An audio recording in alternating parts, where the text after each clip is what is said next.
So just so you know, we're officially recording. So whatever you do say now is officially given in evidence.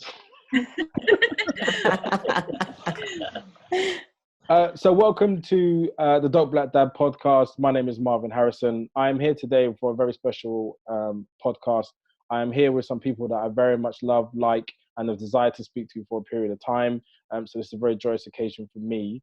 I'll quickly give you the context for me on this conversation is me and Leanne, my very good friend, who you've seen on the podcast a few times, we had a conversation about female empowering and empowerment and what that does for the voices of men. And so we'll go into that very shortly so you can hear the backstory of how we arrived at that point.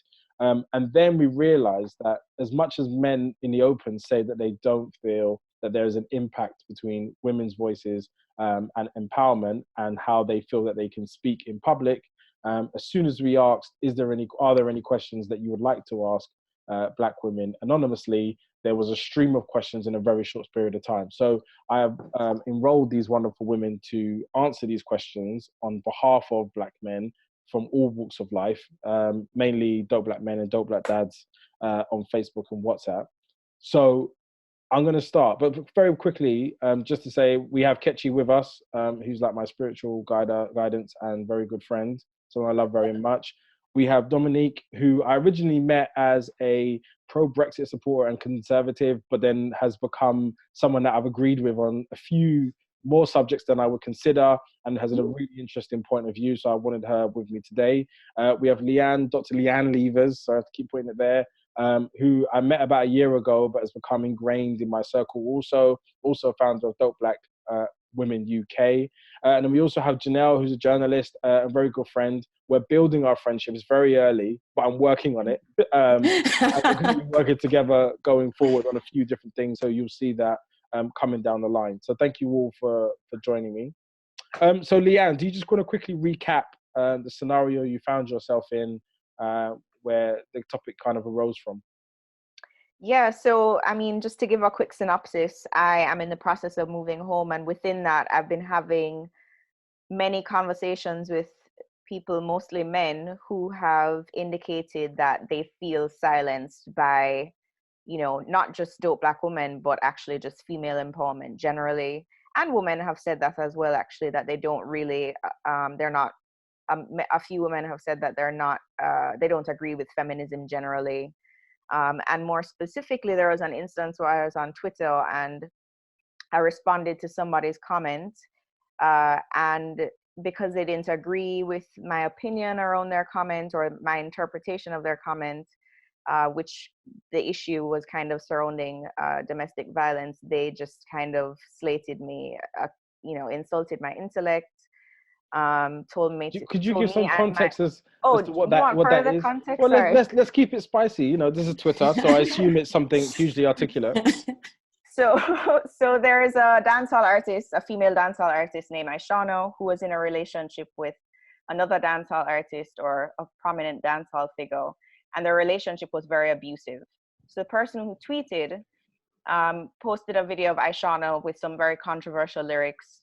I guess he was calling her stupid as well, and essentially was like, "Oh, she deserves photo," which is the name of the dancehall artist she was with. And I responded and said, "Oh, I didn't know that controversial lyrics meant that you should get the shit beat out of you." And then he kind of responded to say that's why he didn't mean it that way, and why would I be so dumb or stupid as to make that assumption? And I was really just trying to state to him that he didn't articulate himself well enough to make that clear that that wasn't what he was talking about. And I guess as I was saying to Marvin, I wondered why he didn't think about that when he was writing the statement. Why the huge issue and very public issue of their domestic violence issue didn't come to the forefront of his mind when he was saying she deserved a man like him. And it just escalated. And as I said, he insulted my intellect until it got to a point where he told myself and my friend to fuck off and shut the fuck up. And then he told me to suck my mother, which I'm sure, culturally is like one of the worst things you can say to anybody, regardless of a man or a woman. And so, yeah, that's kind of how we got to this point. And I was saying to Marvin earlier that as much as I do try to champion women's rights and men's rights, Black men's rights, I do also, I'm very conscious of the fact that I never want to make anybody feel silenced by the way in which I position myself or the way in which I articulate myself. So from that, really the question is how do you feel? And I suppose have you seen any impact, or can you foresee any impact on men through the current phase of female empowerment? And to be honest, it's one of those things where we all want female empowerment. I think we can, we want progression in the key areas for women. We want there to be a genuine growth in terms of how we look at the world, how the world is managed. But can you understand the impact that men would have or would be on the receiving end of as a result of women being empowered at this time? I'm going to go to Dom for this one.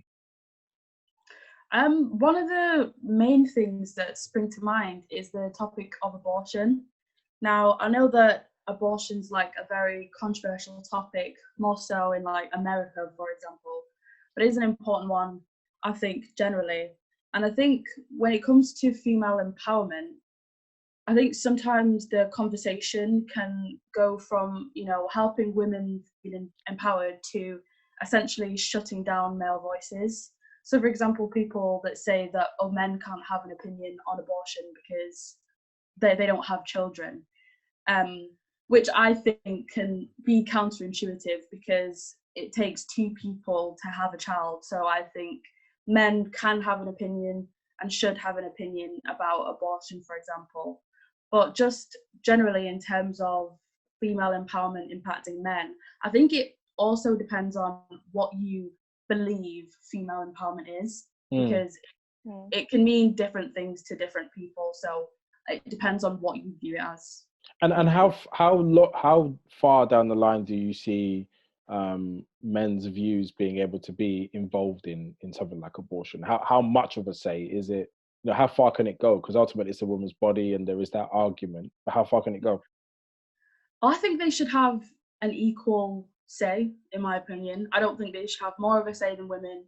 I don't think they should have less a say than women, because at the end of the day, it takes two to tango, it takes two to make a child. So I think that men should have an equal say. But in terms of, say, lawmaking, I don't think the view of men on abortion should unfairly impact women in that way. So say, for example, if a woman decides to go through with an abortion and the man didn't want that, I personally think it's morally wrong, but I don't think that legally there should be anything to stop her from doing that if she was to choose to. That's interesting. Nkechi, what are your thoughts about that, but also generally just in the impact of men? Wow.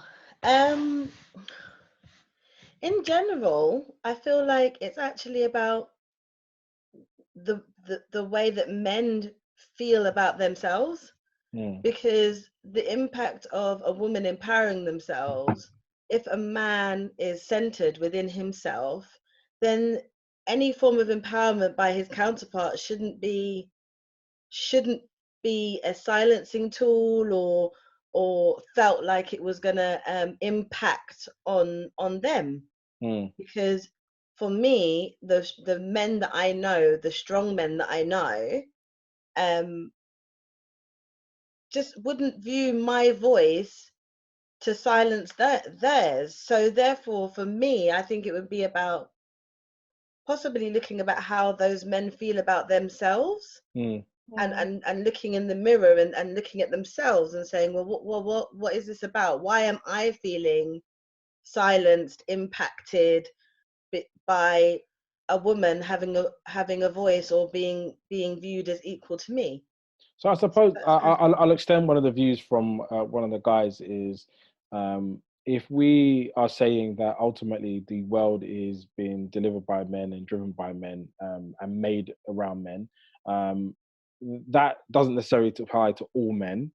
Some men haven't had a say in it. Some men have never been on the wrong side of feminism. And so ultimately, we haven't benefited in the way that is being suggested. We have benefit in other ways. And so now at this point, the intentional design of trying to propel women into the forefront can come at the consequence of other good men. It's not a universal line of, if we create this grant program where women get a £10,000 grant for development of their skill set, that doesn't necessarily in 2020 mean that that's all going to go to women who need it, and it's all, and every man that doesn't get it doesn't need it because he's benefited down the line somewhere else. So I think it's not as straightforward as just saying, But I think men benefiting. the balance is so there is no balance right now. Mm. We have been at a negative for a much longer period of time. So at the end of the day, now to try and realign that equality, there has to be that investment.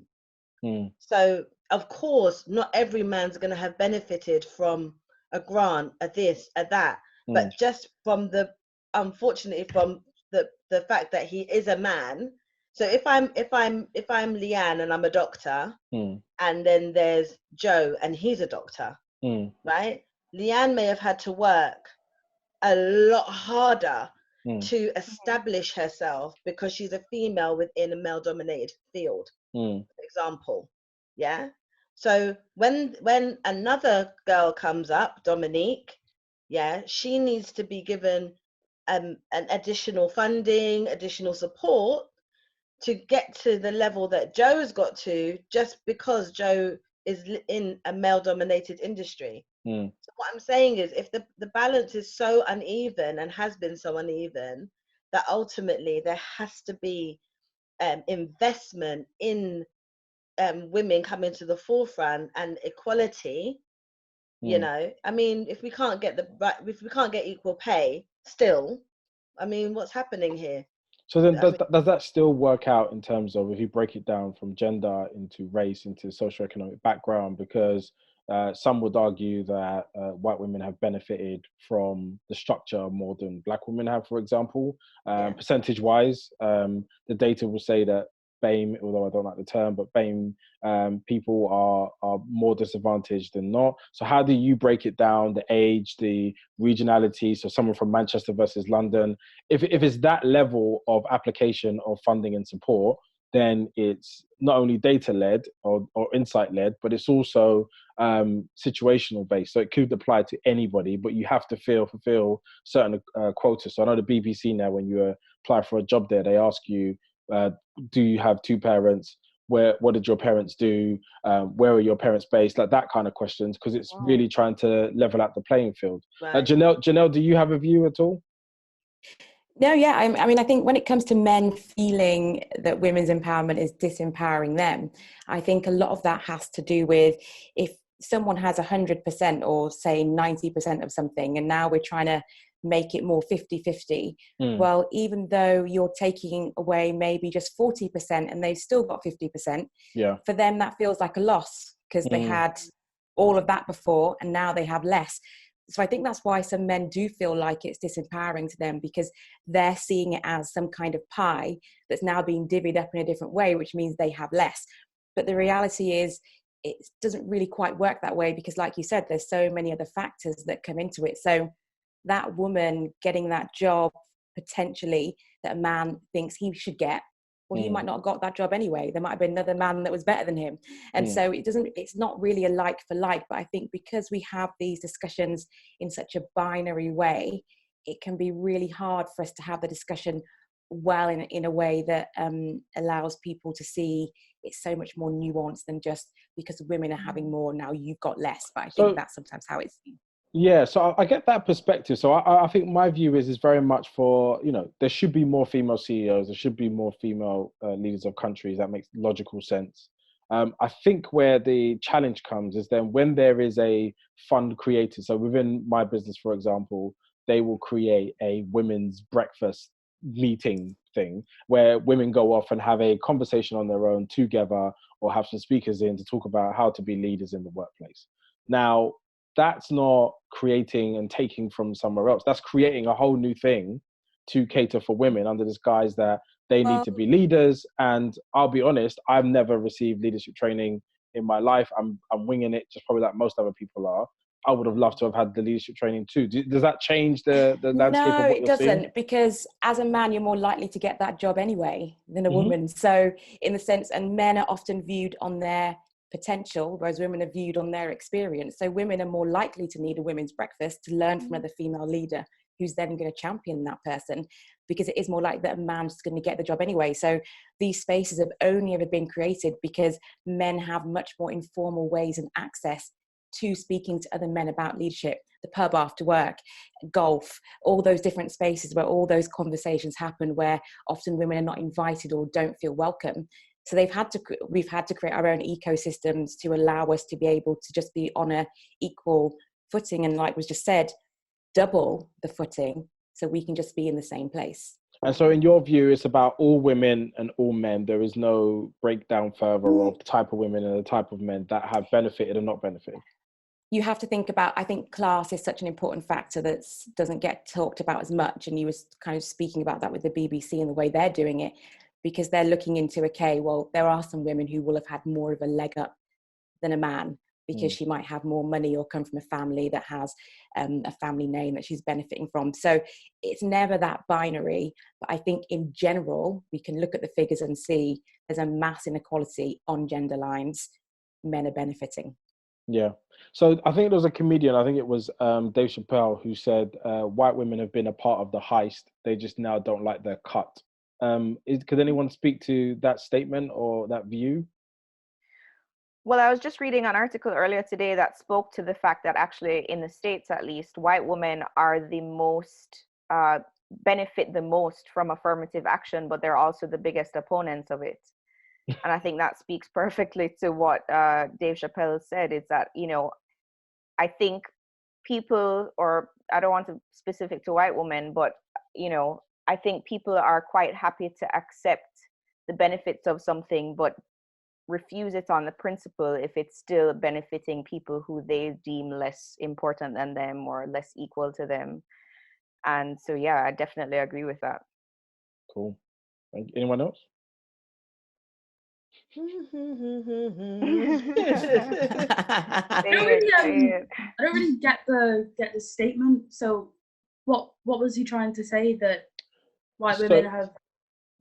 Yeah, so the view is that white men have created society in land that's been stolen. I think this is a longer tail part of the joke, but they've created this construct, and white women have benefited by being in their homes and being the first in line for benefits that were aimed at women. So usually when equality initiatives are gender equality initiatives are created, the first ones that get them are white women by the proximity of white men. And so they are technically a part of the heist, as in the problem. But now they just don't like their cut. And so they are asking for reform, change, and evolution, but they're not doing it holistically, i.e. including all women. They're including women that they look like them and they think live their version of life. Does that make more sense? Yeah, I agree, but does the point make sense? Well, could you give me an example of where that's actually happened? Does anyone else have an example? I won't pretend to understand the intersections between black women and white women. Well, the affirmative action one that I just mentioned I think is a pretty clear example. I think, yeah, I mean, I think the suffrage movement is an example. I mean, the suffrage movement actively excluded black women from that movement because they thought it would be less viable if they included black women in many spaces. So I think the foundations of feminism are built upon the exclusion of women of color generally, but more specifically black women, which is why you have the creation of things like womanism and black feminism, which generations of women like Alice Walker and Audre Lorde speak to their experiences all the time. I mean, history is an example. Okay, but in terms of like 2020 today and in this country, could you give me an example of where white women have said that they do not want affirmative action or positive discrimination? Oh, there are a New York Times article that was written late last year, just literally, that's what I'm referencing. I'm not referencing an old article, I'm referencing something that's relatively recent, like within the past year/6 months. I'm not sure it's about anyone actively saying we don't want to include Black women in I was this, just as in about to most say things. that. No, it's a an quiet oversight. thing, It's an you oversight. speak, an exactly. You speak to unspoken thing. you speak to most men. They're like, yeah, women's equality, great. Okay, well, will you give up your job? No, of course they're not. So I think it's about when people come to, well, who's going to get this slice of the pie? Then oftentimes that's where the problems come. So, like, for instance, the hashtag Me Too. That movement was started in 2009 by a Black woman. It gained its viralness in 2017 and traction from Harvey Weinstein. And, you know, it took a while for actually that to come to the fore, that actually this was something that was started nearly 10 years ago by a Black woman. She's now getting lots of props and, you know, her name's now known. But in the beginning, she was not recognized at all. And it was like a brand new thing that's happened. It wasn't brand new, it was old. And I'm not saying that they purposely did that. I don't think they did purposely did, but they forgot to remember that they didn't start it. All right, okay. That's more clear, because affirmative action is just like a general policy that was created post the civil rights movement. So that's why I was asking for like a specific time where white women have done that, because it's a very broad kind of concept. That's all. So just very quickly, just there, I'm going to probably have to restart this video again. For some reason, it stops at 40 minutes and I didn't upgrade, and I don't want to try and do it now because it might be too late. So that's my error. But then let me just move into the questions that men have gone into. So I'll just restart in a sec. Okay. So thank you guys for that. That's really interesting. And I think I've got more insight from your perspective than I did doing 2 podcasts on this previously. I think there's a more rounded view. One of the challenges we have is sometimes we get into a viewpoint as dope Black dads and as men, and then we need to invite more women into that understanding, which is why this is more of a one-way approach. I just want to hear from you, and then we can add that to our last 2 conversations on the matter. But as I said earlier, men were definitely looking into, and when asked and prompted, is there a question you wanted to ask Black women that you could do anonymously? And as I said, I got 28, actually it's turned into 30 questions now in like 12 minutes. So I wanted to ask some of those questions. If you feel like it applies to you or you feel you have a view, just jump in and answer it how you see fit. Some of them are quite simple, but some of them are a bit more complex, but just dive in. So the first one was, do you empower your man? And if so, how? Which is an apt from the previous point. Absolutely. How? And when? I feel like and what I feel like in any relationship that I've been in with a Black man, because I've only been in relationships with Black men, I've always spoken power into them. I've always encouraged them. I've always lifted them up. I've always especially encouragement, and also I've also been extremely aware of not emasculating my man. For me, it's a major thing, I think, within our community that we have to be very, very careful of. To something as simple as not talking down to him or correcting him in a particular way in front of people, to, you know, not saying you're not doing enough, you're not earning enough, what's going to happen here, like kind of being like that. So for me, it's always been that if he's empowered, then our family lifts.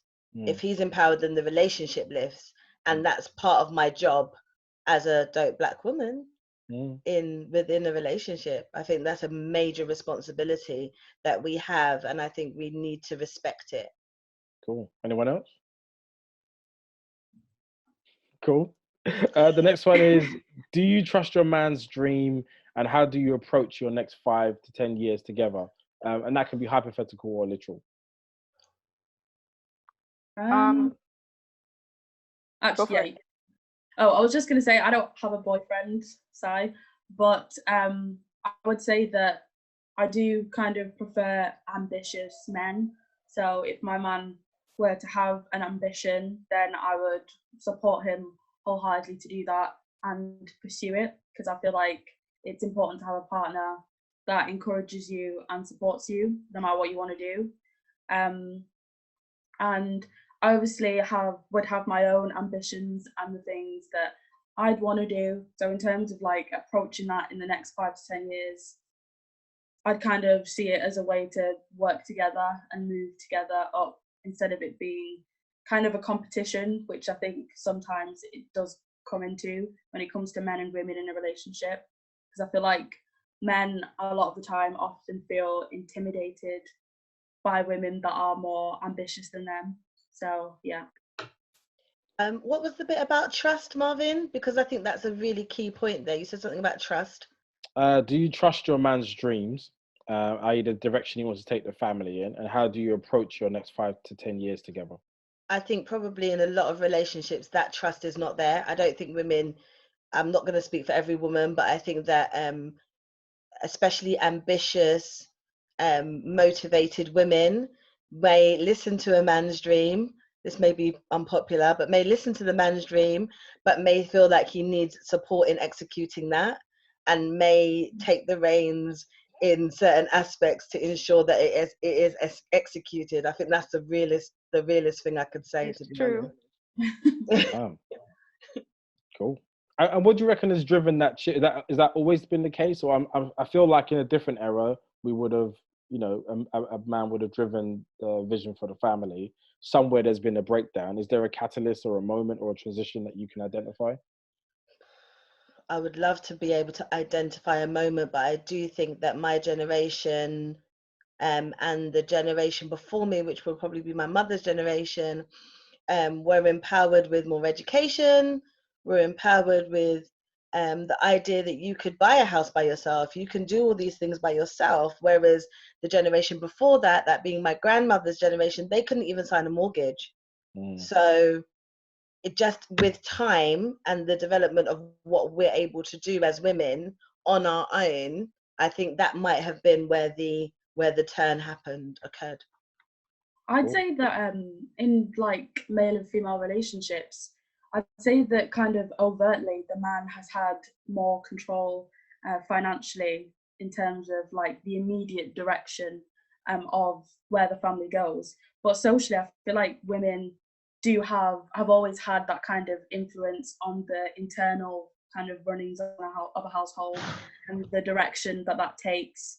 But I just think that as time has progressed and women have obviously had more control over their finances and just freedom in general, it's kind of become both social and financial, I'd say. Cool. We're going to stop there. Now I can see you all. And so the next question is,